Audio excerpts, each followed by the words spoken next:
yang sudah mengundang saya dan teman-teman yang sudah ini tadi yang sudah diperkenalkan oleh Mbak Rani ya. Jadi saya sedikit saat ini saya merupakan apa namanya itu kemarin penerima beasiswa dari Pendidikan Indonesia itu kategori beasiswa Indonesia Maju pada tahun 2022. Jadi di awal-awal banget BPI itu buka. Nah untuk eh, malam hari ini jadi kita akan sedikit diskusi mengenai pengalaman, kemudian experience. Jadi harapannya nanti teman-teman yang di sini tuh menjadi salah satu penerima yang atau yang akan diterima dari beasiswa pendidikan Indonesia itu sendiri. Ini untuk mungkin topik-topik bahasan kita malam hari ini. Yang pertama akan ada apa sih nanti komponen dari beasiswa pendidikan Indonesia itu sendiri, kemudian hal-hal yang perlu dicermati dan skemanya seperti apa, dan mungkin ada sedikit berdasarkan experience saya gitu kan mengenai tips dan strateginya. Nah, sebenarnya ini mungkin sedikit cerita dulu ya teman-teman. Beasiswa pendidikan Indonesia ini sebenarnya beasiswa yang di handle atau yang menjadi pelaksananya itu dari Kemendikbud atau Kementerian Pendidikan Indonesia yang saat ini itu udah dibagi-bagi ya. Kalau sekarang ada yang dasar, kemudian ada yang perguruan tinggi. Nah, dari kementerian itu ada penyelenggaranya namanya BPAT, Pelayanan eh, Pendid- Pendidikan dan Teknologi. Nah, itu nanti ada panitianya lagi PPAT. Nah, komponen ini sebenarnya dana dari BPI itu sendiri itu berasal dari LPDP. Jadi sebenarnya beasiswa BPI itu semacam saudaranya dari LPDP. Komponen dan akses dan fasilitasnya itu sama dengan LPDP, cuman dia ada dua pintu. Jadi kayak panitia pelaksananya itu beasis BPI dari Kemendikbud, kemudian untuk kita pertanggungjawabannya dengan BPI. Kemudian nanti dari BPI itu pertanggungjawab lagi dengan LPDP. Jadi kalau mau pencairan itu ada dua pintu. Pintu pertama ke BPI atau Kemendikbud dulu, setelah diterima dari BPI nanti baru dicairkan ke LPDP. Dan komponen besarannya lagi-lagi sama ya teman-teman dengan beasiswa LPDP pada umumnya.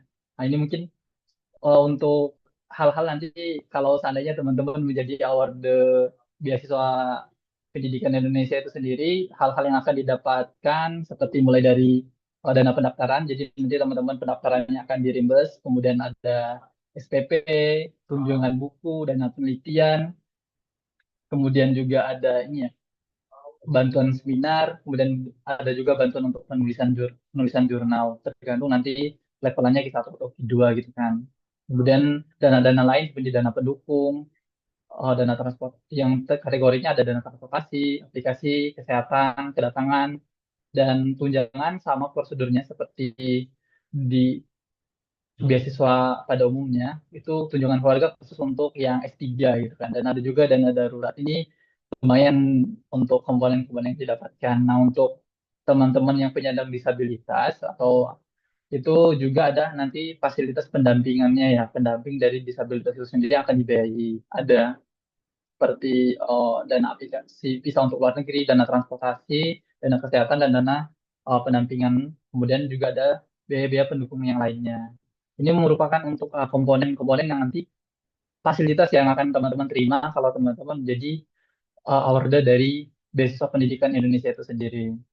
Nah, mungkin untuk selanjutnya itu yang saat ini ya, tadi kan ada teman-teman yang S1, kemudian ada yang S2, kemudian yang ada yang mau S1 mau S2, kemudian ada S2 yang mau S3. Nah, saat ini tuh untuk beasiswa pendidikan Indonesia itu sudah buka, khusus untuk doktor ya, dokter calon doktor itu sudah dibuka. Dan ini sebenarnya beasiswa BPI ini dikhususkan lagi gitu kan, dikhususkan lagi. Kalau untuk S2 dan S3-nya itu ini biasanya digunakan untuk akses di lingkungan pegawai dari Kementerian Pendidikan Indonesia. Artinya apa? Ini untuk teman-teman yang sudah menjadi dosen gitu kan, atau misalkan yang saat ini itu sudah jadi ASN atau jadi pegawai di bawah naungan dari Kemendikbud, Kementerian Pendidikan Tinggi ataupun Kementerian Pendidikan Menengah kalau sekarang itu kan yang dasar itu. Nah, kalau teman-teman pegawai dari ini bisa mendaftar ke beasiswa pendidikan Indonesia. Saat ini untuk yang S3 untuk doktor, program dokter untuk dosen Indonesia khususnya itu sekarang itu ada PDDI 2025 itu sudah buka dari tanggal 2 kemarin sampai dengan tanggal 14 Juni. Jadi sekitar 8 hari lagi untuk teman-teman yang ingin lanjut S3 itu saat ini yang sekarang sudah jadi dosen bisa nih gunakan kesempatan pendaftarannya ini karena ini saingannya akan lebih mikro lagi. Kalau LPDP kan terbuka tuh. Ini benar-benar dikhususkan untuk teman-teman yang sudah menjadi dosen, yang dosen perguruan tingginya ada di bawah naungan dari Kementerian Perguruan Tinggi dan Perguruan Tinggi Sains dan Teknologi.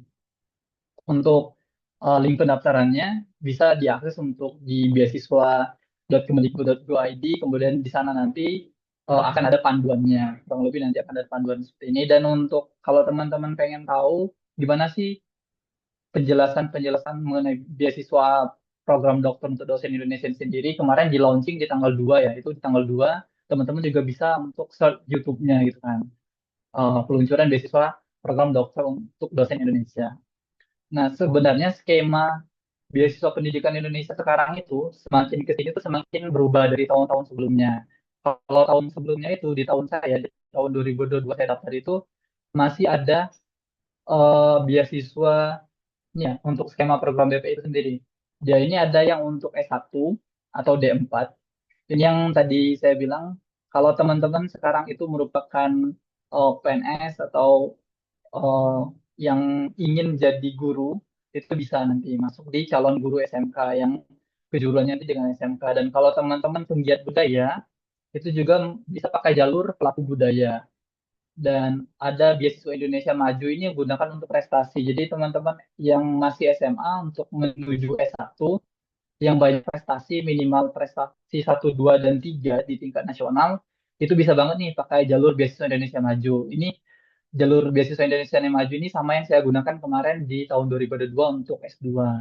Kemudian yang untuk S1 juga ada Asrama Mahasiswa Nusantara, ada Dharma Siswa, kemudian ada ini, ada Stipendium Hungarium. Jadi ini salah satu beasiswa yang prestisius kerjasama dari Kemendikbud, Kemendikti dengan pemerintah Hungaria. Ini bisa ada levelannya dari mulai S1, S2, dan S3. Kemudian ada juga untuk teman-teman PGSD dan juga yang PJOK, calon-calon guru gitu kan, untuk skema S1. Nah, kalau untuk skema S2, sekarang di tahun terakhir yang ada skemanya lengkap sama seperti tahun awal 2021, 2022, dan 2023 itu masih ada skema beasiswa Indonesia Maju atau jalur prestasi. Nah, untuk sekarang mulai tahun 2024 itu jalur prestasi yang untuk dari S2 itu sudah tidak ada lagi. Jadi sekarang itu tinggal ada ini untuk yang tahun kemarin ya berdasarkan yang tahun kemarin tinggal ada yang calon dosen perguruan tinggi akademik, kemudian ada calon dosen perguruan tinggi vokasi, pelaku budaya, tendik, tenaga pendidik gitu ya. Kemudian ada yang humarium. Jadi di S2 ini dihilangkan untuk jalur prestasinya. Jadi benar-benar dispesifikkan. Sekarang itu benar-benar dispesifikkan yang untuk di bawah Kemendikbud yang sudah menjadi dosen. Nah, yang untuk dosen atau calon dosen itu yang minimal sudah 6 bulan atau 1 tahun atau 2 tahun gitu ada kontrak kerjasamanya dengan perguruan tinggi salah satu syaratnya. Jadi sekarang itu benar-benar kalau beasiswa pendidikan Indonesia ini mulai dari strata 2 dan strata 3, tiga itu yang sudah bekerja di lingkungan dari Kemendikbud, kecuali yang pelaku budaya. Karena pelaku budaya ini kan spesifik ya, teman-teman penggerak budaya, tapi ini harus dapat rekomendasi dari Dirjen Kebudayaan. Jadi harus mengajukan dulu nih di lisensi apa daftar-daftar budaya-budaya atau eh, karya-karya yang teman-teman ingin klaim sebagai pelaku budaya. Nah, kalau yang beasiswa Indonesia Maju itu prestasinya harus dikurasi dulu di Puspresnas, kurasi eh, eh, pusat Pres- pusat Puspresnas, pusat kurasi prestasi nasional seperti itu. Nanti akan dinilai poin-poinnya gitu. Itu untuk yang S2. Nah, kalau untuk yang S3 sama pada dasarnya itu dengan skema di S2 gitu kan.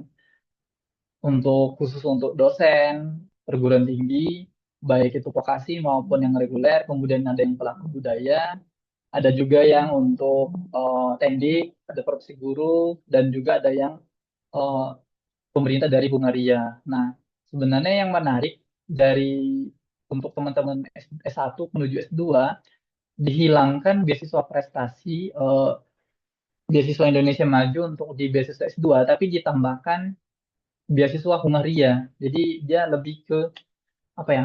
Di switch gitu. Dan ini lebih sebenarnya lebih prestisius lagi. Cuman bedanya kalau misalkan BIM itu kan bisa di dalam dan di luar negeri. Nah, sekarang itu tinggal opsinya kalau Hungaria ya di luar negeri, tidak ada opsi di dalam negeri lagi. Kalau belum jadi pegawai Kemendikbud atau bukan pelaku budaya, untuk S2-nya dalam tanda kutip ini kurang terbuka lebar. Jadi teman-teman harus ada semacam keterikatan dulu nih dengan kampus baru bisa untuk daftar karena harus ada surat izin pimpinan, kemudian dan lain-lain seperti itu.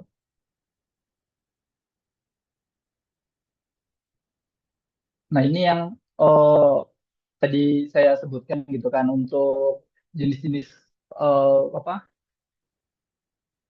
yang degree-nya itu gelarnya itu yang untuk S1 atau D4 itu bisa untuk calon guru itu hanya tersedia untuk perguruan yang ada di dalam negeri. Baik itu guru SMK, guru PGSD, ataupun guru eh, Jasmani gitu kan, atau PJOK. Dan pelaku budaya juga hanya yang untuk di dalam negeri. Nah, ini yang untuk teman-teman yang SMA menuju S1 ada yang sekarang kalau tahun kemarin 2024 namanya Beasiswa Indonesia Maju, tapi dengar-dengar sekarang akan ada perubahan ini Beasiswa Indonesia Maju ini diganti nama jadi Beasiswa Garuda. Nah, tapi ini belum belum di launching ya sampai sekarang tuh sebenarnya BPI belum buka pendaftaran baru yang untuk S3 saja.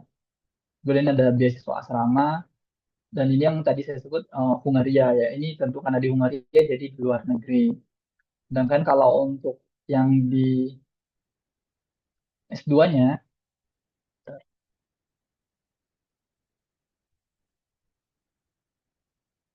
yang kalau untuk yang S2, kalau teman-teman sudah menjadi dosen, baik itu perguruan tinggi akademik maupun vokasi, itu bisa di dalam atau di dalam dan luar negeri. Dan pelaku budaya juga bisa di luar negeri dan Hungaria hanya bisa di luar negeri. Nah, untuk yang S3 juga bisa untuk sudah yang menjadi dosen bisa di dalam dan luar negeri, kemudian juga untuk tendik, pelaku budaya dan Hungaria. Ini untuk jenis-jenisnya ya, tujuannya opsinya di dalam atau di luar negerinya. Kemudian untuk sasarannya, ya jelas kalau guru. Jadi mungkin teman-teman bisa lihat gitu kan, yang sekarang hadir malam ini, kalau memang dia yang dari S1, dari SMA mau ke S1, bisa nih dilihat gitu kan. Kalau mau jadi calon guru SMK itu teman-teman memenuhi persyaratan ini atau tidak gitu kan. Kalau untuk yang S1 calon guru SMK itu dia harus sudah lulus, baru lulus atau mahasiswa ongoing bisa daftar seperti itu. Kemudian juga untuk PGSD, kalau tahun kemarin di tahun 2024 itu jadi memang harus udah ada semacam kontrak ya.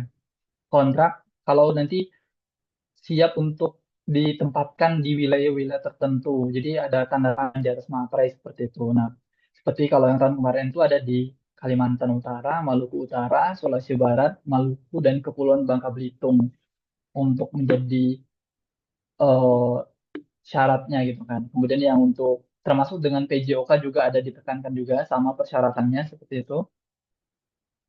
Ini untuk yang pelaku budaya. Jadi kalau mau jalur pelaku budaya itu harus dapat rekomendasi dari ketua paguyuban gitu kan, penghayat atau misalkan kepercayaan atau semacam paguyuban kebudayaan di daerah kita gitu. Jadi harus ada rekomendasinya. Kemudian juga yang kalau misalkan tadi yang beasiswa Indonesia Maju, untuk beasiswa Indonesia Maju itu ya teman-teman kita syaratnya harus berprestasi seperti itu. Kemudian juga dari prestasi itu harus dikurasi, harus terkurasi. Yang prestasi-prestasi yang kita dapatkan itu bukan cuman misalkan oh saya menang lomba di SMA ini, kemudian di Kabupaten mana Bogor misalkan atau misalkan di Jakarta, tapi lombanya itu juga harus terdaftar di Puspresnas atau Pusat Prestasi Nasional. Jadi ajang yang kita ikuti itu juga harus ajang yang bergengsi lah, yang terstandar. Jadi ada standarnya seperti itu. ataupun misal kan itu yang ajang, kemudian kalau non ajang juga yang bisa, pokoknya dia harus dikurasi seperti itu. Nah, ini untuk yang beasiswa AMN itu atau asrama itu bisa diusulkan ya kalau sudah menjadi mahasiswa, dan yang Hungaria juga ini diusulkan. Jadi ada stepnya yang harus melamar ke direktorat atau dijen dari Diktiristek gitu kan untuk jadi penerima ini. Jadi ada tahapannya masing-masing dari masing-masing beasiswa itu sendiri. Nah, ini yang kalau sekarang itu yang S2. Ya kalau S2 itu cuma ada untuk yang pertama itu calon dosen perguruan tinggi yang reguler. Jadi ini dikhususkan untuk dosen aktif dan dosen tetap yang sudah ada di bawah naungan dari Kemendikbudristek. Kalau sekarang tuh eh Kemenristek gitu kan udah dipecah. Atau enggak tuh calon dosen dari perguruan tinggi baru atau PTNB di bawah Kemendikbudristek, atau tenaga pendidik ASN dari perguruan tinggi dan tenaga pendidik ASN yang melaksanakan tugas di bawah Kemendikbudristek seperti itu. Itu kalau untuk yang calon dosen perguruan tinggi akademik. Kalau yang untuk vokasi sama pada dasarnya, cuma jadi kalau tadi perguruan tinggi negeri reguler, dia menjadi perguruan tinggi vokasi seperti itu. Dosen tetap, kemudian tenaga ASN masih yang harus dibawa benar-benar ke Mendikbud, tenaga ASN seperti itu. Nah, kalau pelaku budaya tadi kan harus ada rekomendasi. Jadi kita tuh ngajukan yang kita lestarikan atau kita gerakan di bidang budaya itu ke Direktorat Jenderal Kebudayaan gitu kan dari kementerian. Nanti akan keluar surat rekomendasi, baru kita bisa daftar. Kalau nggak ada itu, sebenarnya bisa-bisa aja daftar, tapi kemungkinan lulus administrasinya jadi sangat kecil. Atau nggak tuh kalau misalkan teman-teman sekarang tuh guru gitu kan, sudah jadi guru di desa atau musikan di mana, kan kalau guru itu kan dibawa ke Mendikbud atau ke Mendikbud Ristek. Jadi itu masih satu naungan lah. Itu bisa untuk daftar baik itu yang sekarang di satuan pendidik formal ataupun non formal. Kalau Hungaria ya bisa semuanya gitu kan, hanya proseduralnya saja yang harus melalui dari Direktorat Sumber Daya dari Ditjen Distik, Dikti itu sendiri. Kalau yang S3 dosen kemudian dibawa ke Mendikbud. Jadi sasarannya tuh benar-benar di bawah ke Mendikbud. Jadi mungkin teman-teman sekarang yang hadir gitu ya, yang hadir malam hari ini tuh udah bisa memilah-milah gitu kan dirinya masuk di kategori mana nih. Kalau mau masuk S1 mau ngambil yang kategori apa. Kalau S2 teman-teman itu masuk mau daftar beasiswa S2 dari BP itu teman-teman masuk di kategori yang mana gitu kan. Kalau S3 nah teman-teman juga masuk di kategori yang mana. Jadi sudah bisa apa ya, dikira-kira seperti itu dari sekarang ya. Karena beasiswa BPI ini tuh dia benar-benar spesifik gitu kan, dispesifikkan untuk Kemendikbud. Sama kayak mungkin sebelumnya kan ada yang BIB, nah itu kan yang dibawa Kemenak kebanyakan yang harus syarat-syaratnya. Nah kalau ini dibawa Kemendikbud. Itu untuk ininya ya mungkin yang pengantar mengenai penjelasan apa ya BPI ini beasiswa apa sih sebenarnya seperti itu kan, dan dia itu yang diseleksinya apa saja seperti itu. Nah, mungkin setelah ini saya akan membagikan mungkin sedikit tips dan strategi ya dari pengalaman saya gitu kan, dan mungkin dari experience saya dan experience teman-teman saya sesama penerima beasiswa. Itu yang pertama menurut saya yang paling penting itu ya niat untuk mendaftar ya. Mungkin hari ini itu udah bagian dari niat kita atau untuk tahu apa sih kategori-kategori beasiswa melalui dari program webinar dari uh, Studipers ini sendiri gitu kan. Jadi teman-teman sudah tahu dan itu sudah ada niat, alhamdulillah gitu kan. Kemudian ya yang masuk ke step kedua, kenali kenali dari masing-masing beasiswa itu sendiri, baca panduannya ini yang paling penting.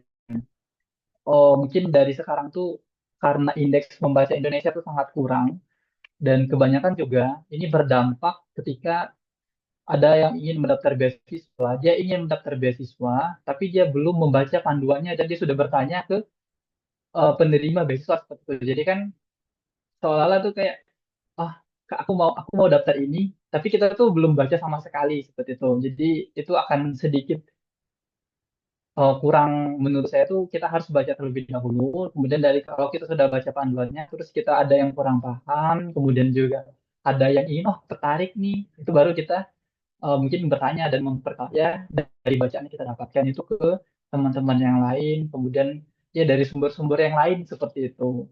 Dan yang ketiga ya ikuti, tentu setiap beasiswa itu ada aturannya ya dan ada persyaratan. Jadi harus disiapkan. Kemudian yang kedua, nanti dari persyaratan dan kesan itu mungkin akan ada menulis dan lain-lain. Jadi di itulah waktunya kita untuk memberikan atau menunjukkan potensi dari diri kita seperti itu kan, dan baik itu nanti dari rencana studi atau personal statement atau mungkin dari rencana kontribusi nanti dibuat sebaik-baik tentang diri kita itu yang kita ini memiliki potensi loh gitu kan.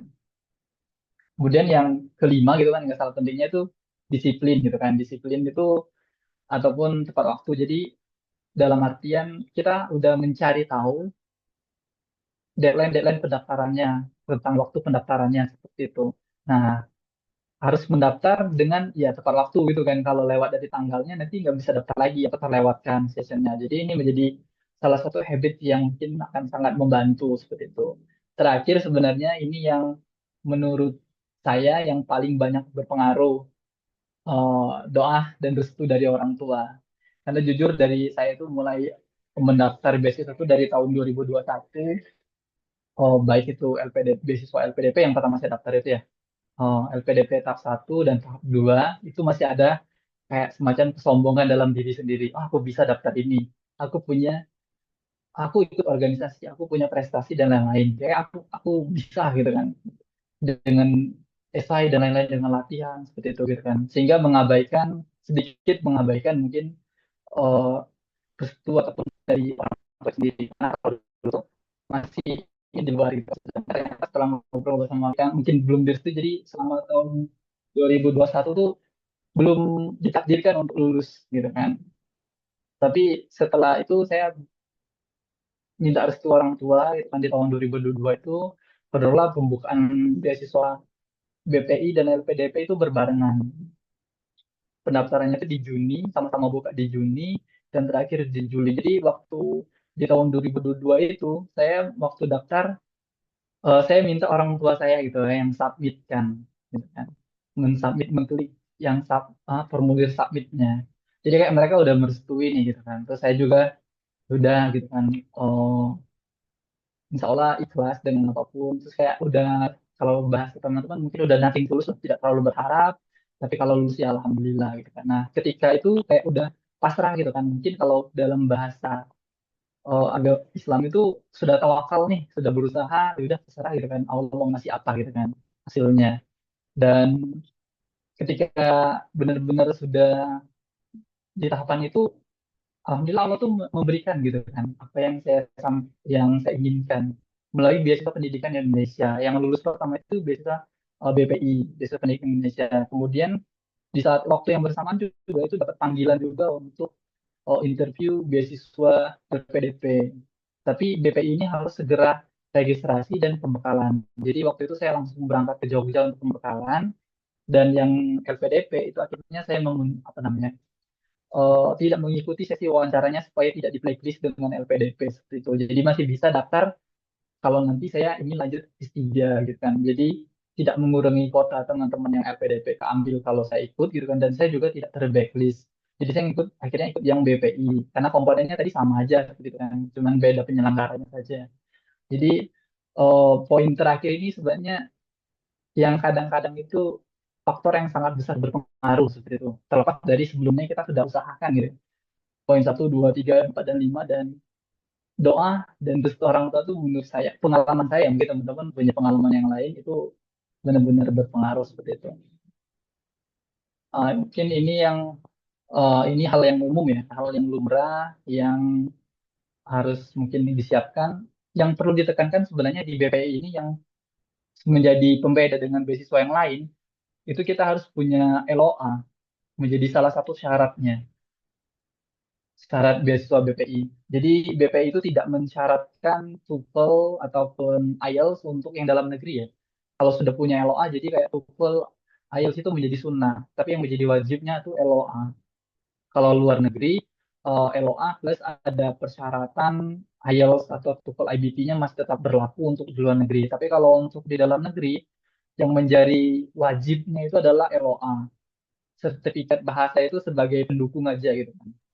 Kalau ada, alhamdulillah. Kalau misalkan tidak, ya tidak menjadi masalah juga seperti itu. Kalau di beasiswa yang lain, apa namanya itu di beasiswa PDP itu kecuali yang afirmasi itu elok TOEFL boleh nggak ada kan. Kalau misalkan yang reguler itu harus ada TOEFL itu. Jadi benar-benar LOA ini menjadi salah satu wajib karena di beasiswa BPI tidak ada seleksi TBS. Kalau sudah lulus administrasi langsung wawancara.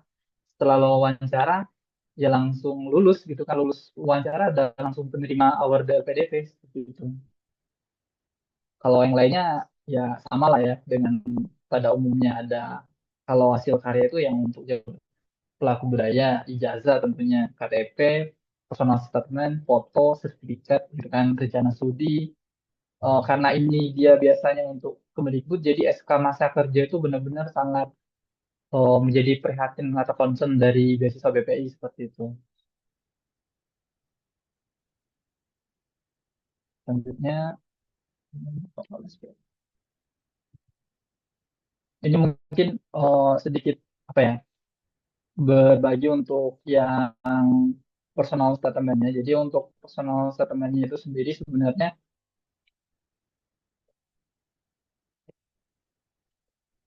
menurut experience atau pengalaman saya itu setidaknya nanti kalau menulis personal statement itu ada 4 poin, dari mulai perkenalkan diri gitu kan, kemudian ada aktivitas dan dampak dari aktivitas kita, kemudian alasan memilih kampus, kemudian rencana pasca kampus seperti itu.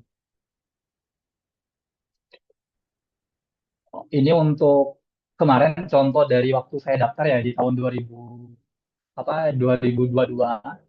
Jadi saya menuliskan untuk personal statement seperti itu ya teman-teman semua.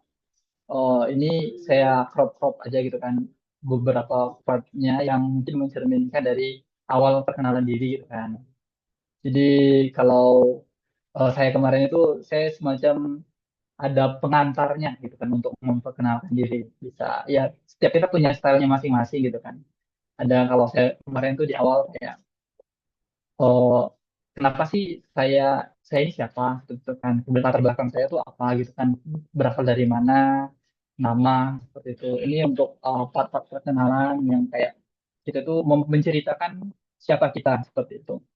Kemudian yang untuk di part aktivis atau dampak, jadi kita tuh mengikuti kegiatan apa dan dampaknya itu kira-kira apa itu gitu kan. Nah, kalau kemarin tuh saya mencontohkan karena memang setelah lulus satu kemarin saya ikut pelatihan ya wirabangsa atau kewirausahaan sosial itu dari Kementerian PMK di tahun 2021. Kemudian apa, saya akhirnya bisa untuk mengkonsep gitu kan, kegiatan-kegiatan yang bisa berdampak ke sosial. Jadi bukan hanya untuk diri saya tapi yang berhubungan sama kegiatan sosial masyarakat. Jadi kalau mungkin nanti kita membuat sama segmen itu yang ada dampaknya ke sosial atau lingkungan kita seperti itu.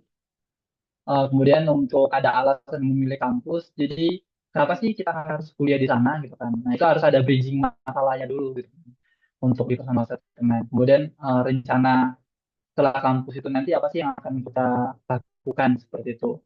Nah ini sebenarnya kan personal statement yang idealnya kita lakukan, dan apa ya, eh, ini menjadi salah satu persyaratan di beasiswa BPI. Ini juga yang membedakan dengan beasiswa yang lainnya. Kalau beasiswa yang lainnya itu kan biasanya cuma esai kontribusi saja untuk S2 seperti itu.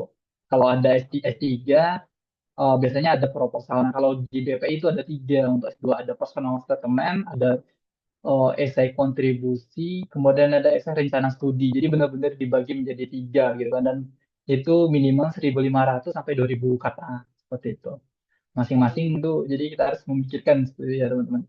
Ini contoh-contoh partnya saja gitu kan. Nanti kalau memang dibutuhkan, saya bisa lihatkan untuk full full apa personal statementnya seperti apa, kemudian juga full dari rencana studi gimana, full dari esai kontribusi seperti apa nanti gitu kan, bisa untuk digunakan untuk sharing atau menjadi rujukan aja gitu kan, nanti bisa teman-teman rubah dengan style masing-masing seperti itu. Kalau ini kan standarnya ya, ini yang saya bilang tadi standar kisi-kisinya ya di panduan itu sana ada dari 1.500 sampai 2.000 kata. Jadi ini berlaku di performan, berlaku di rencana studi atau di riset, kemudian juga berlaku di yang lainnya. Kan ini ada panduannya kan kisi-kisi untuk S2 itu ada 1.500 kata mulai dari rasionalisasi pemilihan studi, kemudian rencana per studinya per semester dan terakhir nanti apa ya deskripsi aktivitas di luar kegiatan itu seperti apa. Jadi ketika itu caranya seperti ini. Jadi saya coba untuk conference kemarin waktu daftar kurang lebih menjadi seperti ini gitu kan. Di awal kayak yang sebelah kiri ini yang untuk awalnya tadi gitu kan bridging kenapa milih uh, fitopatologi di UGM, kemudian rencana studi dari semester 1 sampai semester 4 seperti itu sudah ada, kemudian seperti itu. Nah, ini yang kalau misalkan untuk selanjutnya itu rencana kontribusi. Jadi sama sebenarnya formatnya, cuman mungkin gimana kita memperkaya kata-kata aja gitu ya teman-teman semua. Dari awal gitu kan. Jadi kalau di awal tadi kita guna, jadi jangan sama gitu kan. Cuma di parafrase ya kayaknya. Di kalau bahasa yang biasa digunakan di parafrase, dirubah komposisinya. Walaupun isinya itu sebenarnya intinya sama, tapi cara kita untuk menjelaskan dan cara kita mengurutkan itu jadi berbeda gitu. Istilahnya itu beri kesinambungan dari personal statement itu bagian dari part pertama disambung karena di part personal statement sudah dimention tentang prodi, tapi didetailkan lagi di rencana studi. Karena di part rencana studi itu ada peran di masa depan, tapi masih sedikit, jadi didetailkan lagi di rencana kontribusi. Gitu kan. Jadi kayak banyak kalau dihitung-hitung sebenarnya harus minimal nulis kalau satu esai 1.500 kali 3 jadi 4.500 kata gitu kan yang harus dipersiapkan. Ini untuk yang kalau misalkan peran yang dilakukan, kemudian cara mewujudkannya itu kan ada step-stepnya. Kalau kemarin saya bikin kayak rencana mewujudkannya itu bertahap dari tahap pertama, kedua, ketiga gitu kan sampai keempat sampai benar-benar terwujud seperti apa. Karena sebenarnya pada dasarnya itu yang simple tapi yang itu bisa kita capai jam nggak terlalu yang muluk-muluk gitu kan ingin bikin bikin universitas tapi kita nggak mungkin melakukan hal itu seperti itu dalam waktu dekat dan rasionalisasinya seperti apa. Ini untuk alur dari BPI dia hanya online registrasi pendaftaran lengkapi semua berkas tadi kemudian lulus administrasi langsung interview wawancara 30 sampai 40 menit. Kemudian setelah wawancara langsung pengumuman kelulusan, lulus atau nggak lulus gitu kan. Lulus nggak lulusnya nanti dikasih waktu 1 sampai 2 minggu. Jadi BPI itu benar-benar kita dikasih waktu untuk registrasi ulang tuh 1 sampai 2 minggu. Kalau nggak registrasi dianggap mengundurkan diri. Jadi beasiswanya selesai. Pilihan registrasinya tuh bisa langsung intake di semester yang sama atau kita bisa di defer. Jadi kalau mau defer benar-benar harus registrasi seperti itu. Baru nanti langsung berjalan untuk beasiswanya. Ini mungkin sedikit kutipan saja ya, yang menguatkan di saya kan. Kayak sebenarnya pada dasarnya tuh orang yang menuntut ilmu itu kan yang apa ya?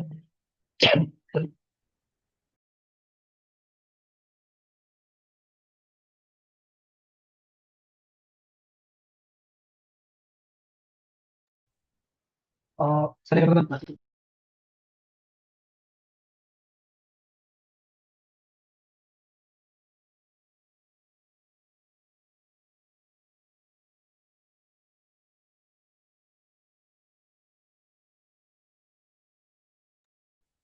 Oh, sorry ya, ada sedikit tiba-tiba batuk gitu kan. Ini kutipan saja sih sebenarnya menguatkan gitu kan kalau untuk saya. Jadi kita semua punya semacam motivasi dan masing-masing. Sebenarnya kalau kita mengambil jalan atau berjalan untuk jadi mengejar suatu pendidikan itu sebenarnya kayak Allah tuh memberikan kemudahan kita untuk masuk apa ya, kalau berarti paradise itu kayak semacam surganya gitu. Ini janji dari Allah sendiri gitu kan, atau dari eh, yang menguatkan, sehingga kalau dari saya ini semakin membuat saya bersemangat ketika saya punya tujuan untuk mencapai beasiswa, jadi saya harus berjuang karena di agama yang saya anut pun itu ada rewardnya gitu kan yang sangat luar biasa. Kemudian kutipan ini tuh dua terakhir tuh tinggal kutipan-kutipan aja sih sebenarnya.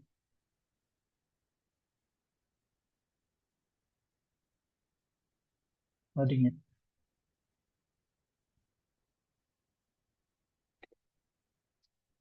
Ini saya suka ya. Saya suka dari Ahmad Afwadi gitu kan, penulis novel Negeri Lima Menara tuh kayak kata-kata beliau tuh memotivasi menurut saya. Ada yang mungkin kalau teman-teman pernah baca novelnya atau mungkin pernah dengar nonton filmnya, kan kata-kata ada manjada wajada gitu kan. Terus kesungguhan itu tidak cukup ampuh tanpa kesabaran yang membawa kita sampai ke ujung. Jadi kita itu eh, sebenarnya ketika bersungguh-sungguh harus diiringi juga dengan kesabaran supaya itu benar-benar sampai ke akhir atau sampai ke ujung dari tujuan kita. Karena kadang kesungguh-sungguhan kita tuh kita mendapat cobaan belum lulus pertama, kedua gitu kan. Tapi kalau nggak sabar kan nggak akan mengikuti sampai akhirnya nanti bisa dapat. Kemudian yang kedua itu ada man sabara zapira gitu kan. Perlu sabar yang aktif gitu kan. Karena sebenarnya eh, sabar juga pasti akan membutuhkan gitu kan. Siapa yang sabar itu dia akan beruntung.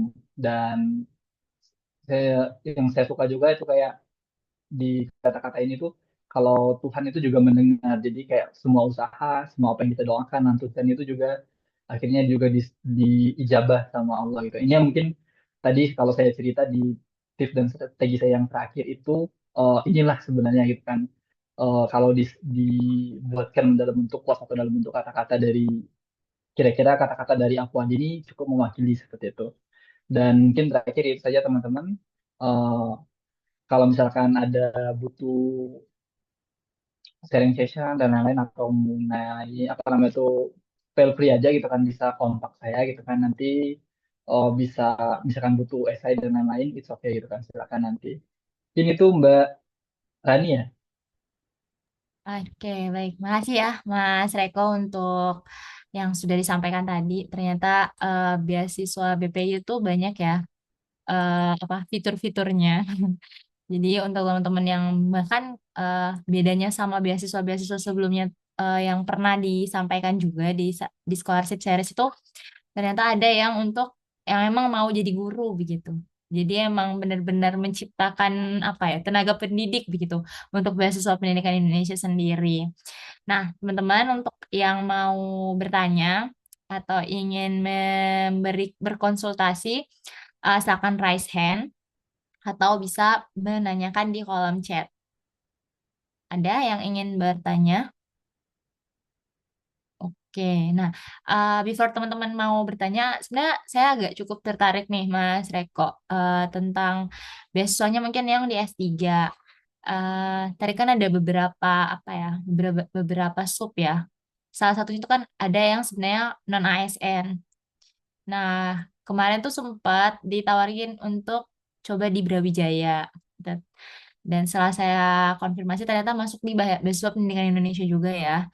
Eh, Gimana untuk yang non ASN itu kan pasti khususnya di yang di profesi apa yang di PTKA tadi ya, saya lupa. Pokoknya di yang pertama, di baris pertama atau di yang di baris ketiga.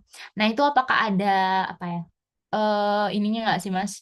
Targetnya dia hanya boleh kayak misalnya dia 1 tahun khususnya di universitas swasta ya, dosennya ngajarnya. Dia ngajarnya selama 1 tahun atau dia ngajarnya 6 bulan. Soalnya kan untuk mendapatkan BKD saja di universitas swasta itu butuh ngantri juga ya, mungkin 6 sampai 1 tahun baru bisa dapat BKD begitu. Nah, kalau dari Mas Reko sendiri, sesuai informasi yang Mas Reko dapatin gimana? Apa itu yang penting udah punya NIDN aja, nggak ada limitnya begitu. Oh iya, sama mungkin umurnya nih Mas Reko. Yang S1, S2, S3 ada nggak sih batasan umurnya kan kalau PMDS itu kan minimal 24 maksimal di 24 tahun. Kalau yang di biasa ini ada atau enggak. Nah, mungkin juga teman-teman yang mau bertanya bisa nih langsung di kolom chat. Di sini juga ternyata ada guru ya dan calon guru tentunya. Mbak tadi siapa ya? Mbak Nur Fadila sama Mbak Meliana ya. Oke. Waktu dan tempatnya dipersilakan Mas Reko.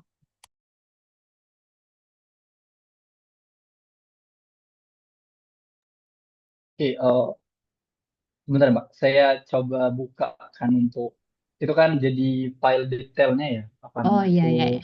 Siap-siap. panduan beasiswanya gitu kan. Hmm, oke.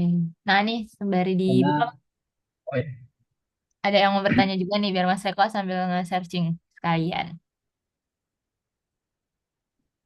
monggo monggo. Monggo, monggo. Ada nggak sih yang mau nanya? Nih Mbak, ada Mbak Meli, Mbak Indri, Mbak Mevi, Mbak Tika, Mbak Nur Fadila, Mas Fatih, Mas Atsel, Mbak Nadila, Mas Rian, Mas Zakir. Ada yang mau ditanyakan Mas Kirza? Hmm.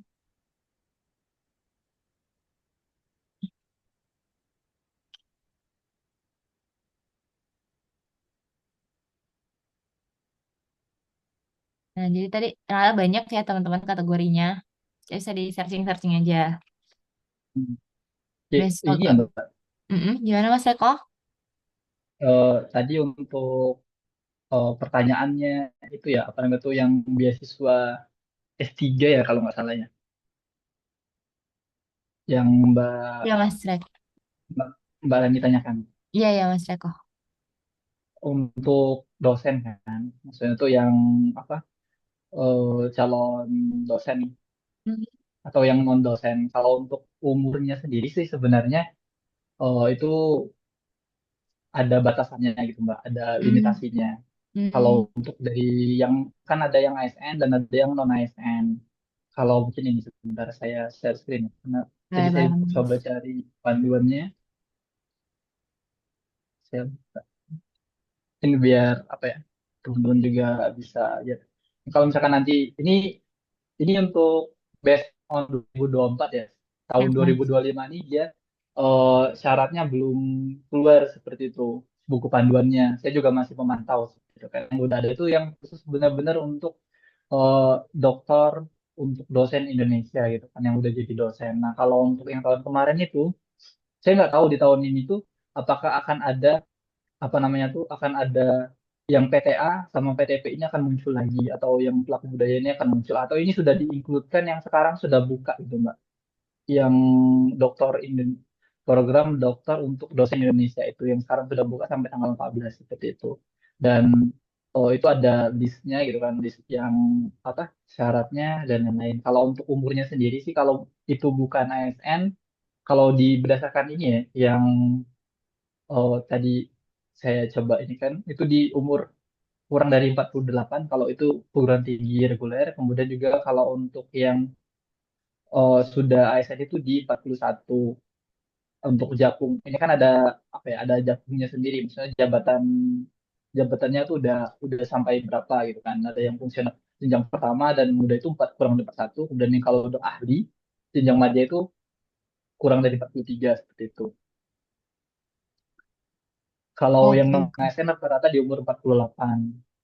Nah, kalau untuk dia tuh sebenarnya di BPI itu ada semacam syarat khusus, kemudian ada syarat umumnya seperti itu. Kalau untuk syarat-syarat khususnya itu setiap beasiswa tuh dia punya ini lagi gitu kan. Apa namanya tuh punya ketentuannya masing-masing di Oke. didetailkan lagi sebenarnya dia. Kemudian kalau tadi untuk dosen ya yang S3, kemudian kemarin kan saya yang S2 jadi sebenarnya saya sama-sama belajar juga ini gitu kan yang Siap, ini kalau Mas. untuk ini kalau kemarin itu bisa di ini apa namanya tuh ongoing sebenarnya yang ketiga itu Mbak ongoing paling tingginya tuh di dua semester artinya tuh maksimal semester satu dua itu masih bisa daftar gitu kan dan juga kayak apa untuk durasinya kalau untuk ketentuan minimal apa ya minimal mengabdinya itu kemarin itu kalau di S2 itu dia ada yang 2 tahun kalau saya tidak ini. Tapi ini saya juga masih sambil mencari ini juga Pak, apa namanya itu jujur gitu kan. Karena saya juga belum mendaftar untuk jalur apa dosen seperti itu kan. Kan saya kemana pakai jalur prestasi. Jadi Hmm. belum ini apa belum benar-benar memahami seperti itu. Ini yang kalau tahun kemarin kan di bulan Mei dan Juni. Nah sekarang tuh udah Juni, tapi kok BPI belum buka seperti itu. Yang udah buka tuh baru yang doktoral aja. Ada ininya apa namanya itu di syarat umum kemungkinan kalau untuk minimal apa namanya itu minimal usia dan syaratnya itu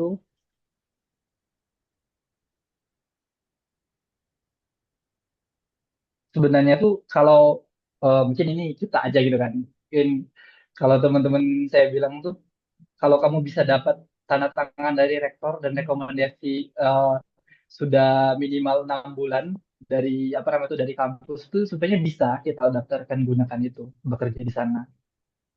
Nah, ini Mbak yang apa namanya itu kan ada surat keterangan dari semacam kontrak kerjasama gitu kan Iya, kontrak betul. kerjasama dengan kampus ya dengan kampus. Nah itu kalau di 6 bulan kalau saya tidak salah kemarin itu di tahun 2022 itu di 6 bulan tapi kalau di tahun sekarang itu dia ada perubahan saya masih belum memastikan seperti itu sih Mbak mungkin yang bisa bisa saya jawab ya Oke. mungkin Banyak ya, belum Mas. bisa terlalu Sudah ah, sangat membantu Mas Eko untuk umurnya ya. Sekarang kemarin tuh jadi kayak, ah ini bisa atau enggak, Teh. Jadi mungkin juga kan nanti pasti tetap minta surat rekomendasi rektor ya. Di approve apa enggak nih untuk studi di luar atau enggak ya. Biasanya juga jadi bahan pertimbangan. Oke. Nah, untuk teman-teman lagi, ada yang mau bertanya, teman-teman? Oh, Mbak Meliana. Nih, silakan Mbak Mel. Mungkin Kak belum bisa untuk membuka Zoom Nggak apa-apa. itu Silakan. kamera. Izin bertanya Kak, kenalkan nama saya Meliana. Saya dari Bangka Belitung. Saya ingin bertanya Kak, sebelumnya saya sendiri lebih sering mendengar itu tentang beasiswa LPDP daripada beasiswa BPI. Kalau boleh tahu, dan belum terlalu paham juga tentang beasiswa BPI ini, eh, kalau boleh tahu, eh, apa sih Kak perbedaan beasiswa BPI dengan beasiswa LPDP? Nah, rencananya kan saya ini mau lanjut S2 untuk dengan beasiswa. Yang saya tahu kan LPDP, dan kebanyakan orang mayoritas itu lebih ke LPDP. Atau memang eh, kuota untuk di Indonesia ini LPDP itu lebih banyak ya Kak daripada BPI. Soalnya maksudnya apa karena sosialisasi saya aja, relasi saya aja yang belum tahu tentang BPI ini sendiri. Terima kasih, Kak. oke Pertanyaannya itu, sama-sama. apa perbedaan Mungkin Mbak beasiswa Mbak BPI Meliana sama sebelum LPDP? Ah, Iya, oke, Kak. siap. Gimana Mas Eko? ah, ah.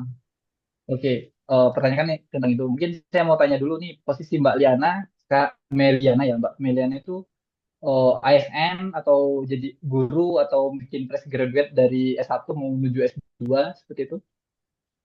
Gimana, Mbak? Eh, Sebenarnya sekarang jadi guru, cuman saya mau lanjut S2 itu, sebelum melanjut S2 ini saya mau resign dulu, Kak.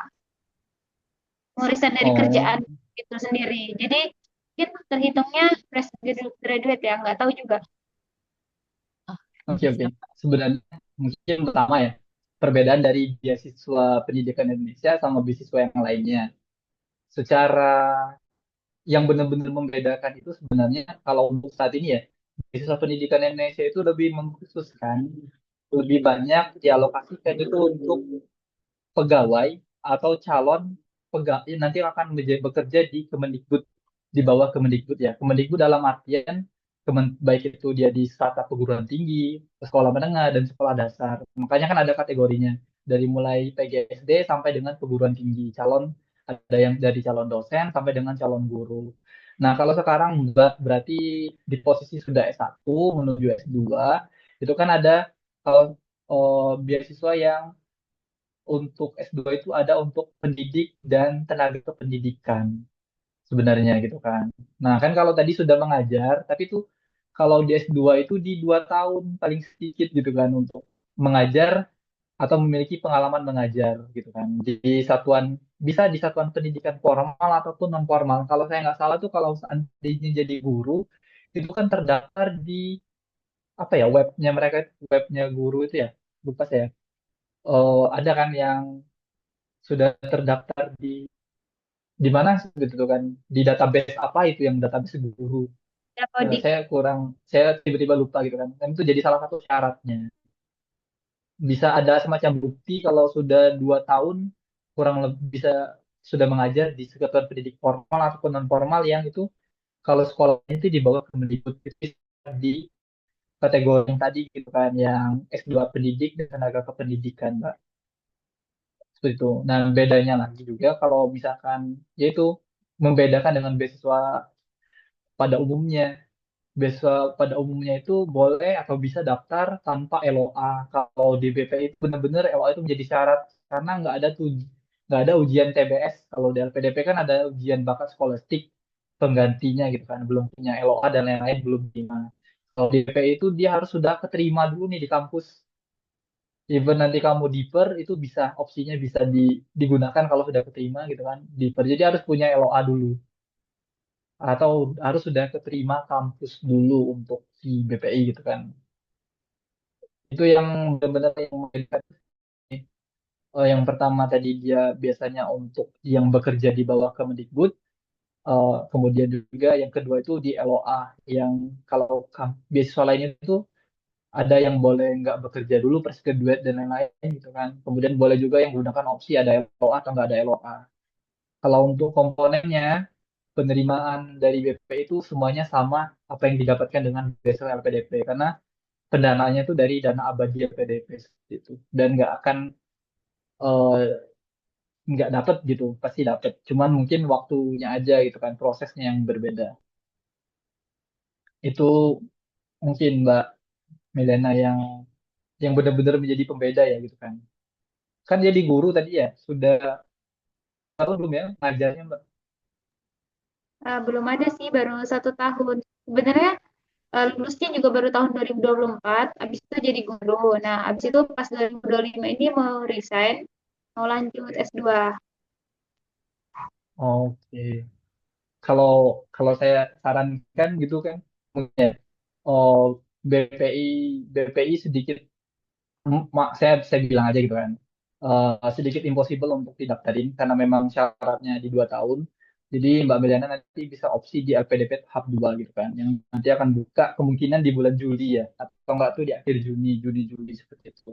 Karena kalau BPI ini, kalau Mbak Meliana bisa minta surat keterangan sama sekolah mengajar sudah 2 tahun di sana, bisa daftar itu kan ada semacam surat-surat yang harus ditandatangani kalau Mbak Rani tadi dia bisa dapat tanda tangan dari rektor gitu kan kalau dia tuh sudah kerja berapa minimal 6 bulan atau 2 tahun gitu kan itu bisa dia daftar tapi kalau belum ada itu jadi belum bisa untuk daftar seperti itu jadi mungkin bisa cari di beasiswa yang lain ini makanya saya bilang di awal supaya kita bisa nih di sini ternyata pas masukkan registrasi nggak bisa dilengkapi gitu kan tapi memang syaratnya di awal udah disebutkan seperti itu di BPI. Jadi memang akhirnya kan ini yang bisa daftar kan benar-benar pegawai Kemdikbud gitu kan. Maksudnya udah benar-benar terseleksi. Kalau orang-orang yang reguler yang umum, mereka kan bertarungnya di LPDP seperti itu.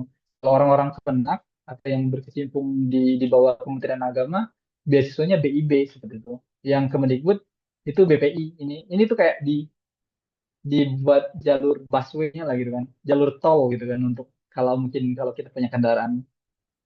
sudah memenuhi kriteria, kamu udah punya mobil bisa masuk jalan tol. Kalau masih pakai motor kan nggak bisa gitu. Kalau kita mau perumpamaan itu Mbak. Oke, gimana nih Mbak Meliana? Jadi pilihan ada di tangan Mbak Meliana.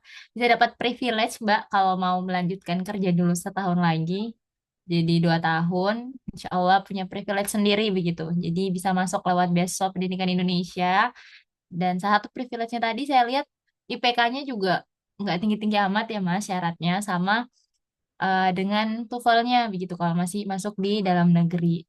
Jadi itu perbedaan paling mutlak menurut saya perbedaan dengan LPDP. Karena kan LPDP mbaknya harus punya TOEFL kalau reguler ya, kecuali masuknya di jalur afirmasi. Ya mungkin nggak punya TOEFL nggak apa-apa, tapi ini harus minimal 500 begitu. Jadi ya harapannya Mbak Meli mungkin bisa jadi pilihan nih Mbak. Mau tetap melanjutkan ngajarnya dulu biar nanti bisa ambil yang di 2 tahun BPI atau boleh juga ikut beasiswa LPDP tahap 2 dan insya Allah banyak sebenarnya ya Mas beasiswa kalau mau ongoing ada beasiswa unggulan juga yang ongoing tapi itu juga tanpa minimal TOEFL juga jadi nanti ya bisa di ini aja sih Mbak sesuai jalur yang diinginkan. Oke, thank you ya Mas Reko sama Mbak Meliana. Selanjutnya ada lagi teman-teman yang mau bertanya? Oke, silakan Mas Edsel. Waktu dan tempatnya. Oke, terima kasih atas kesempatannya. Selamat malam semuanya. Eh, Nama saya Edsel, asal saya dari Tanggang. Saya ingin bertanya, eh, kalau BPI ini berarti memang nggak ada skema S2, S3 kan? Maksudnya yang di luar PMDSU ya. Kalau untuk khusus BPI ini benar-benar nggak ada ya fast track S2, S3-nya ya. Terima kasih. Silakan Mas Reko. Ya, terima kasih Mas Edsel ya. Untuk sejauh ini ya, sejauh ini yang saya tahu untuk skema fast track S2, S3-nya tuh dari BPI sendiri. Karena itu kan BPI ini di bawah Kemendikbud dan PMDSU itu udah di bawah Kemendikbud. Jadi memang itu sudah tidak diinkludkan ke sini. Jadi untuk jalur fast track beasiswa yang dia langsung S2, S3 itu di PMDSU, di BPI nggak ada. Ada opsi nanti sebenarnya gini, kalau menurut saya ya, setiap kampus sekarang itu ada fast track-nya dari S1, S2, S2, S3. Jadi kalau misalkan Mas Edsel keterima di kampus UI katakanlah gitu kan, atau mungkin kampus UGM dengan beasiswa BPI, apa namanya itu BPI, kemudian nanti ada fast track di sana, Mas Edsel bisa ngikut di sana gitu kan, fast track di sana dan beasiswanya nanti dicari lagi. Tapi kalau mau bener-bener S2, S3 langsung beasiswa dan fast track, sejauh ini di Indonesia cuma PMDSU yang saya tahu sih seperti itu. Oke, kayak gitu Mas Edsel yang ada lagi Mas? Oke, ya. Berarti kalau fast track itu memang ya memang kalau yang dari bawah Kemendikbud kan cuman PMDSU ya. Tapi kan ada juga nih selain itu ada juga dari Unpad ya tadi juga Mm-mm. dibilang saya juga udah cek juga di Unpad juga ada. Tapi kalau yang lain-lain itu saya juga belum nemu ya fast track karena kan ini juga cukup terbatas ya beasiswa fast track ini gitu. Oke, nanti kami bantu cari ya Mas Edsel, Kak. Nanti Ya, cari di UGM atau Mas ya Edsel kalau oke. di UGM itu ada fast track juga. oh S2, di di UGM ada jurusan Mas. saya, di departemen saya itu ada S2, S3 itu fast track. Hmm. Sekarang tuh fast tracknya tuh udah S1 ke S2, terus dari S2 ke S3. Jadi kayak overall S1 sampai S3 itu bisa 7 tahun kalau nggak salah. 7 atau 5. Pokoknya kalau sekarang tuh kan 5 tahun itu sudah S2, S1, S2. Terus ya benar, 7 tahun itu dari S1 sampai S3 tuh bisa memungkinkan sekarang kalau di UGM. Nah, tergantung sekarang jurusannya Mas Edsel mungkin yang harus dicari gitu kan. Maksudnya, oh sorry kalau boleh tahu jurusannya apa ya Mas? S1 saya sastra Cina, tapi saya rencana mau lanjut S2-nya tuh ke HI. Oke, HI itu kan di yang kalau nggak Fisip, salah fisip di Mas. UGM juga ada. Tapi HI-nya itu bisa dihukum atau enggak tuh bisa dipisit kalau nggak salah sih. Maksudnya tuh ada hukum yang segmen dia hubungan internasional kalau di UGM ya. kemudian yang dari S1-nya ada peminatannya seperti itu. Nah, tapi ada juga yang memang kalau mau jurusan HI benar-benar HI itu memang dari awal dipisip kayak Mas Umam. Kalau Mbak Rani ingat itu eh, Mas Umam itu HI, kajiannya tentang Timur Tengah gitu. Jadi nanti kalau HI ya, berarti sekarang S1 udah selesai gitu. Mas Edsel ya. Mau S2, S3 yang fast track seperti itu, gabungan. Ya, betul. Oke, nanti coba saya confirm dengan teman-teman yang jurusan HI ya di UGM udah ada fast tracknya atau belum. Kalau teman-teman jurusannya proteksi tanaman atau fakultas pertanian di UGM sudah ada fast track dari S2, S3. Udah Jadi kalau dimulai dari seandainya, ya, mm, jadi maaf, gimana Mas? jadi seandainya kalau di UGM itu ada fast track S2, S3 itu nanti misalnya nih kalau beasiswanya cuma S2 doang, berarti S3-nya harus cari sendiri gitu untuk S3-nya. Karena kan kalau beasiswanya cuma saya BPI hanya bisa cover S2 doang gitu. Tapi kalau nanti fast track berarti harus cari sendiri gitu. Ini yang saya tahu ya Mas, kalau di UGM. Kalau di UGM itu pas S1 ke S2, itu mereka dipekerjakan di departemen. S1, S2 itu dipekerjakan ke departemen, kayak semacam 1 tahun pertama ya. 1 tahun pertama tuh mereka dipekerjakan di departemen. Jadi mereka tuh digaji, dibayar sama departemen. Departemen saya ini saya cerita di departemen saya gitu kan. Anak S1 yang semester 7 8 yang mau masuk ke fast track nanti mereka diseleksi di jurusan, kalau keterima nanti mereka kerjanya berapa jam sehari gitu, hitungannya harus ada berapa jam dalam sehari mereka absen, terus mereka nanti dikasih spesialis, mungkin ada yang bantu di jurusan, ada yang di lab, ada itu, nah itu digaji, jadi kayak bentuk beasiswa yang diberikan UGM itu, tapi kita tuh sambil membantu departemen proteksi. Nah, ketika semester 2 selesai, udah mau masuk semester 3 itu ada pasteknya lagi nih, S3, S2 ke S3. Sama polanya juga seperti itu. Dibantu dipekerjakan di departemen. Tapi kan kalau aku nggak tahu kalau di kampus lain. Kalau di kampus UGM itu yang saya tahu, mereka punya kayak departemen itu punya kebijakannya masing-masing, bisa memberikan kebijakan atau dalam tingkat strata fakultas tuh bisa ada opsi untuk membayar atau mengadakan kegiatan tuh kayak memang benar-benar sudah ada wewenangnya karena udah kategori PTNBH kan, maksudnya perguruan tinggi berbadan hukum dan usaha, mungkin sama kayak Pak Unpad tadi ya, atau mungkin UI dan lain-lain kan, itu mereka punya wewenang sendiri karena ada bisa mengadakan sendiri kegiatan itu untuk di level fakultas gitu kan, di jurusan masing-masing. Itu makanya di fakultas pertanian ada, nah di jurusan lain belum tentu sama konsepnya seperti itu. Belum tentu ada program fast track dan dari S2 ke S3-nya seperti itu. Baik. Tuh, Mas Terima kasih. Edsel. Ya, oke, udah cukup. Terima kasih. Oke, Mas Edsel juga di Undip ada divisi Politu kalau nggak salah S1 tapi S1 S2. Pokoknya Mas kalau di bawah naungan kampus itu untuk biayanya itu dibayarin kampus kok begitu. Nah, tapi kalau di setahu saya itu harus jadi asisten dosen. Nah, biasanya jadi asisten dosennya atau tendik bagian administrasi di prodi itu. Nah, itu jadi eh, ada beberapa dan alhamdulillah banyak juga begitu benefit yang didapatkan secara pembiayaan. Mungkin kalau Mas Edsel mau coba selain PMDSU, mungkin selain UI bisa mungkin Mas jalan-jalan di laman UGM, Undip, Unpad begitu. Siapa tahu bisa Mas, bisa juga mungkin buka Instagramnya, tanya-tanya sama adminnya. Insya Allah admin S2-nya itu kayaknya menurut saya fast response sih hampir semua admin S2. Jadi bisa mungkin ya Mas. Oke, Ya, terima kasih baik, Mas terima Edsel. kasih. Oke. Ada lagi teman-teman mungkin satu pertanyaan terakhir.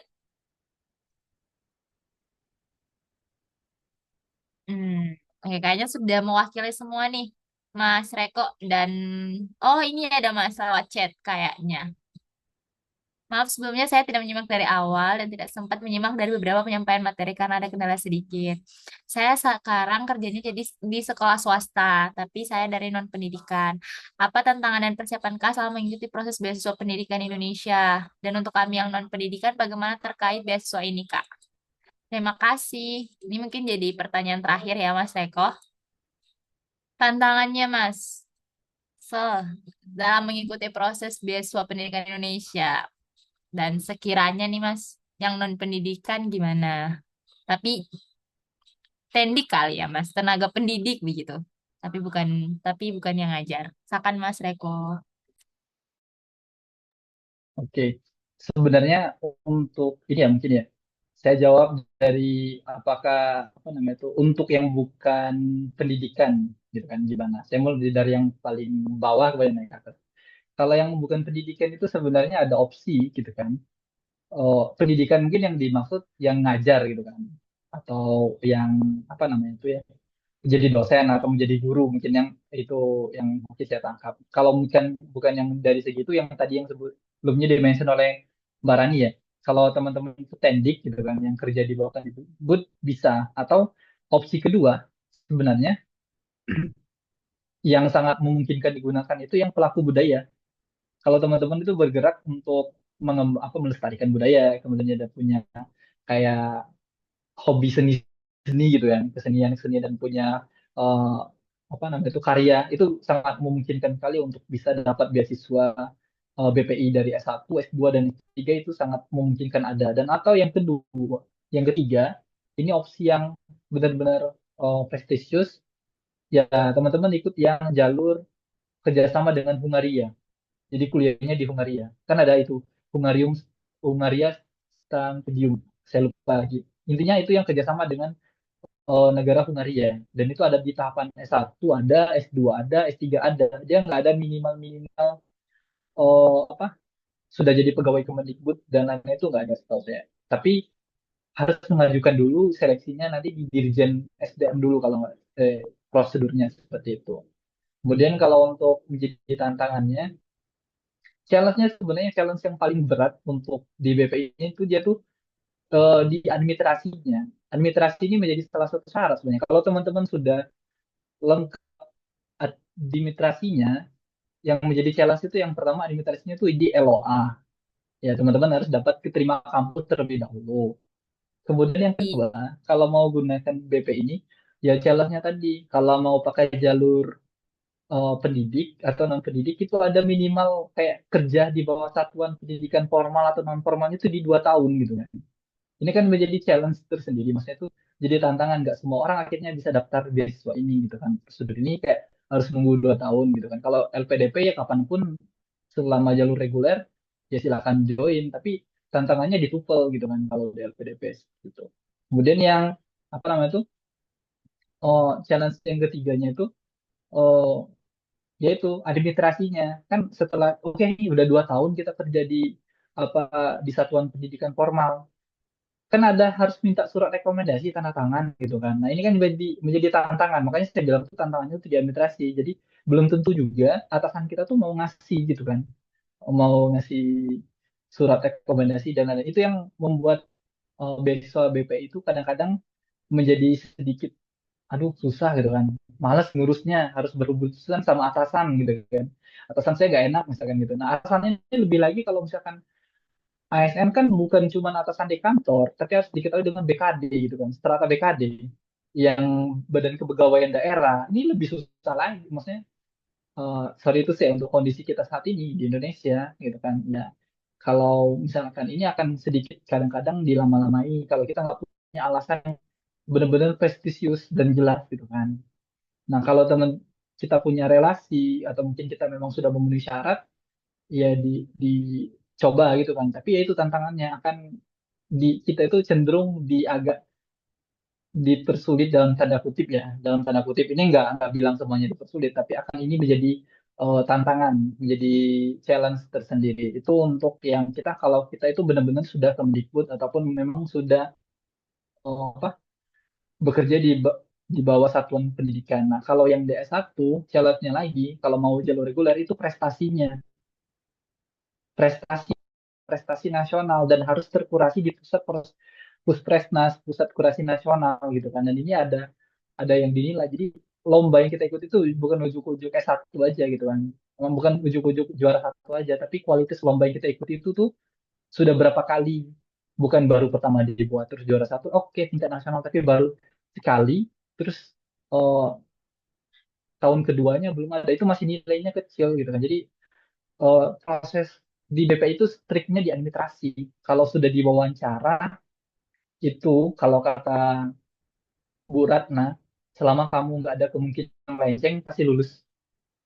Ibaratkan kalau di LPDP itu sudah apa ya, sudah confirmation sih gitu kan. Udah, ya administrasi itu benar-benar menentukan. Kalau nggak lulus administrasi di apa di BPI, ya ya udah nggak ada kesempatan chance yang lain gitu kan. Bisa disanggah sih sebenarnya. LPDP kan juga bisa disanggah. Dan itu sih menurut saya benar-benar menjadi tantangan di administrasinya.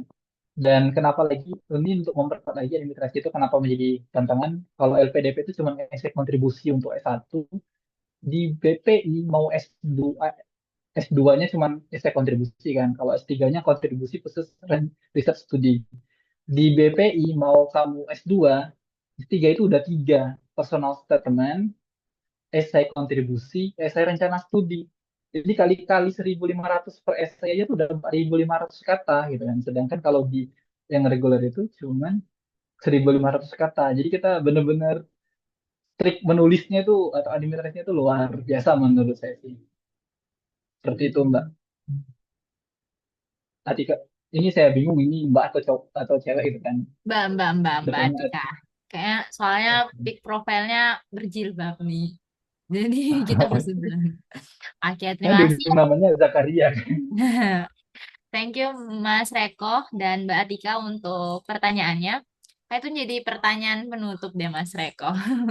Untuk hari ini, terima kasih banyak ya Mas Reko, teman-teman semua.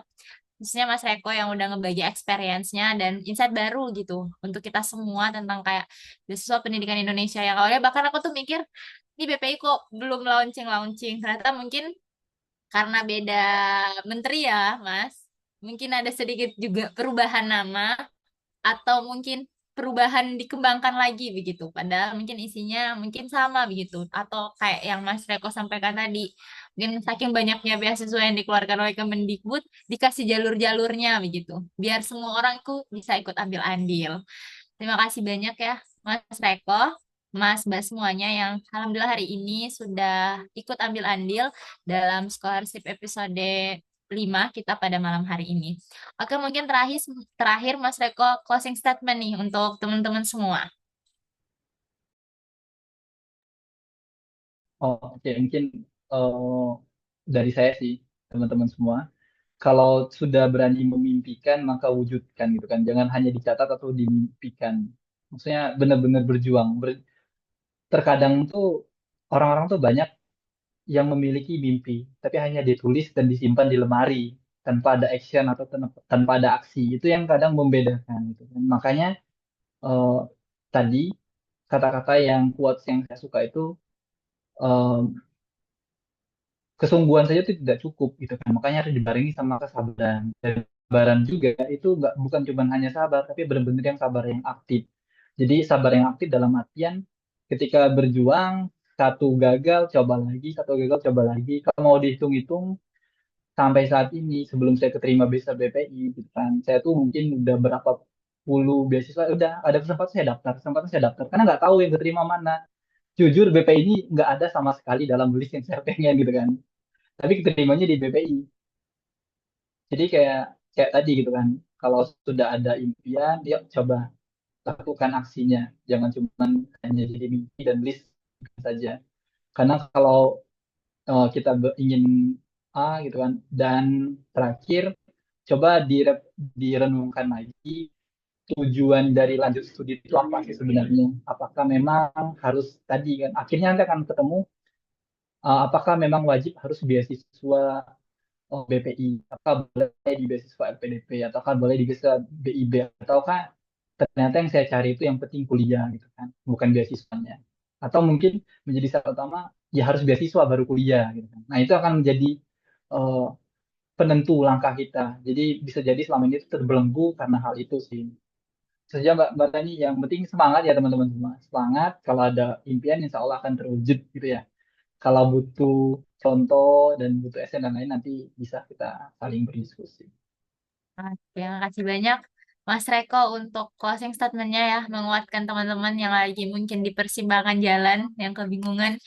Ini saya mau lanjut dengan beasiswa atau saya mau, kalau kata Mas Reko pilihannya dua ya Mas, mau lanjut memang karena mau kuliah, berarti ada kemungkinan harus biaya sendiri, atau saya akan mau kuliah kalau dapat beasiswa. Oke. Terima kasih. Ini kita selanjutnya masuk ke agenda penyerahan sertifikat, Mas, dari teman-teman peserta dan teman-teman panitia. Ini ada sedikit sertifikat dari teman-teman peserta dan panitia yang insya Allah akan sementara di-share screen oleh Mas Zakir. Mas, lagi loading. Oke, ini sertifikat penghargaan diberikan kepada Mas Reko Saputra Jaya SPM SJ sebagai pemateri dalam acara webinar Scholarship Series episode 5 dengan tema Peluang Lanjut Studi dengan Beasiswa Pendidikan Indonesia yang diselenggarakan tanggal 7 Juni 2025. Dan sertifikat ini kami juga ucapkan terima kasih banyak ya Mas, mau bantu begitu, mau memberikan experience-nya malam ini. Syukron jazakallah khair. Semoga Allah selalu melindungi Mas Reko dan insya Allah kebaikannya dibalas oleh Allah Subhanahu wa Ta'ala. Oke, terakhir mungkin kita bisa dokumentasi. Jadi harapannya teman-teman semua bisa mengaktifkan kameranya. Oke, ini ada Mbak Meliana, Mbak Indri, sama Mbak Nadila. Kalau berkesempatan untuk bisa mengaktifkan kameranya, silakan diaktifkan.